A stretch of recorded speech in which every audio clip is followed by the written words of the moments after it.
False smut of rice. Causal organism responsible for false smut of rice is Ustilago nudiavirens, and its perfect stage is known as Glyceps oryzae. Now we are going to see the symptoms of this false smut of rice.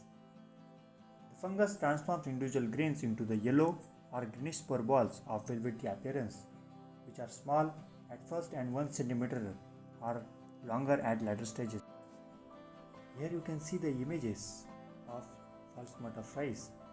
At early stages, the spore balls are covered by a membrane which bursts with further growth, and due to the development of fructification of this pathogen, the ovaries are transformed into large velvety green masses. And this infection usually occurs on a few spikelets, but at later stage it causes infection to the whole field also. So this is one of the important pathogen, and we have to control this pathogen at prior level. Grasses and wild rice species are serves as alternate host for this false smut of rice. The main source of inoculum is airborne spores, that is ascospores produced from Sclerotia, act as the primary source of infection, while chlamydospores acts as a secondary source of infection. And chlamydospores are airborne, abundant at heading stage. So these are some points that we have to consider while controlling the disease. Bacterial leaf blight of rice. Causal organism responsible for bacterial leaf blight of rice is Xanthomonas oryzae, Pathover oryzae. So this is the bacterial disease, and now we are going to see symptoms of this bacterial disease. The bacterium induces either wilting of plants or leaf blight, and it shows wilt syndrome, commonly known as Krissek, and it is observed in seedlings within 3 to 4 weeks after transplanting of the crop. At primary level, it shows water soaked to yellowish strips on leaf blades or starting at leaf tips, then later increase in the length and width with a wavy margin. So these are some particular marks of identification for bacterial blight of paddy.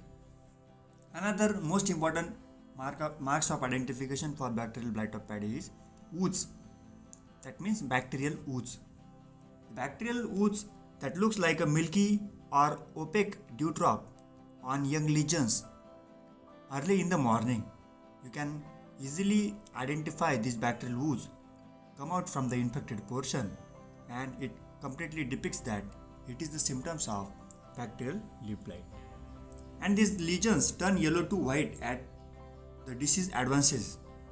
If the cut end of leaf is kept in the water, it becomes turbid because of the bacterial ooze. The suspension inside that suspension, the bacterial spore releases, and whole water shows turbid condition. This bacteria enters into the plant system through water pores, that means hydatodes, along the edges of the leaf and through injuries in the root or leaves. It does not enter it through stomata.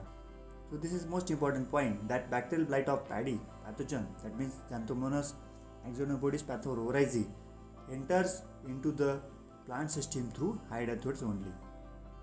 Bacterial blight of paddy is primarily a vascular or systemic disease. Bacterial cells moves along the vascular tissues, causing wilting, and rainstorms and typhoons helps in the spread of the disease. That means rain splashes or rainstorms. These are some factors that are helping this pathogen to move from infected portion to another portion. Similarly, irrigation water also carries the organism from infected field to healthy field. The primary source of infection is always by means of bacterium overwintering in seed, that means in husk and in endosperm. Bacteria may survive in soil, plant stubbles and debris. This pathogen also survives on collateral hosts like Lersia exandra, Lersia organoides, Zizania latifolia, Cyperus rotunda. These are some weed hosts on which these bacteria can survive. And the bacterial ooze serves as a secondary source of inoculum and causes secondary infection to the healthy plants. For management of bacterial blight of paddy, you must have to burn the stubbles or plant debris which are present inside the field. These are responsible for survival condition of this bacterial pathogen. So removing and destructing of this stubble is very much important. Then use of optimum dose of fertilizer, that is balanced dose of fertilizer is recommended for management of bacterial blight of paddy. Then avoid clipping of tip of seedlings at the time of transplanting. Then avoid flood conditions that are responsible for movement of pathogen from infected portion to the healthy portion. Similarly, we can also grow resistant varieties like IR20, TKM6. These are some measures that we can follow to control this bacterial blight of paddy. If you want to control this bacterium by spraying, then you must have to apply the antibiotic spray, that means streptomycin sulfate along with copper oxychloride. These are very best chemicals which are noted against bacterial blight of paddy. Similarly, you can also control this disease by using biomycin also. So biomycin is one of the antibiotic compound that is helping for controlling this bacterial blight of paddy. Rice tungro. The rice tungro disease caused due to rice tungro bacilliform virus and rice tungro spherical virus. These two viruses are associative and both of them are responsible for causing tungro disease in rice. Rice tungro bacilliform virus, also called as RTBV, and rice tungro spherical virus is called as RTSV. If you see the symptoms of this rice tungro disease, you can observe that the infection of this rice tungro occurs both in nursery as well as in the main field also. Plants are markedly stunted, leaves show yellow to orange discoloration and interveinal chlorosis. These are some marks of identification for rice tungro disease. Young leaves are sometimes mottled while rusty spots appear on the older leaves. In rice tungro, tillering is reduced with poor root system and panicle does not form.